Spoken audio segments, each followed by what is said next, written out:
Hello শিক্ষার্থীরা, তোমাদের সকলকে স্বাগতম জানিয়ে শুরু করছি আজকের ক্লাস। আজকের মধ্যক নির্ণয় দ্বিতীয় ক্লাসে আমরা দেখব যে কিভাবে একটি উদ্দীপক থেকে মধ্যক নির্ণয় করা যায়। এবার আমরা দেখব যদি শ্রেণীব্যক্তি থাকে। দেখো এখানে শ্রেণীব্যক্তি, যাকে আমরা বিন্যস্ত শ্রেণী বলতে পারি। তাহলে শ্রেণীব্যক্তি থাকলে কিভাবে মধ্যক নির্ণয় করব সেটা আমরা এখন দেখব।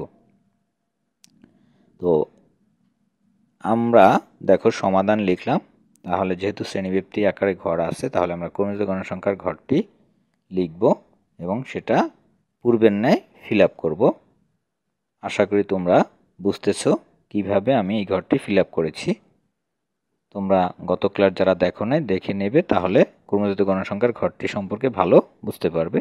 তাহলে মধ্যক সমান l plus n/2 minus fc first bracket গুণ ইন্টু h/fm। তাহলে আমরা এখন দেখব এল এর মানটা কিভাবে বের করতে পারি। এন এর যে মান 48 সেটাকে 2 দ্বারা ভাগ করলাম 24। এই 24 আমরা ক্রমিত গণসংখ্যার মধ্যে খুঁজে বের করব। দেখো 26-এর মধ্যে আমরা পেয়েছি। তাহলে 26-এর বরাবর যে শ্রেণীব্যক্তি, সেই শ্রেণীব্যক্তির নিম্নমান মানে 30, এটা হচ্ছে এল এর মান। আশা করি তোমরা ইন্ডিকেটর দ্বারা বুঝতেছো কিভাবে আমি এল এর মানটা বসালাম। তাহলে এন এর মান হচ্ছে 48, সেটা আমরা বসিয়ে দেব মাইনাস এফসি।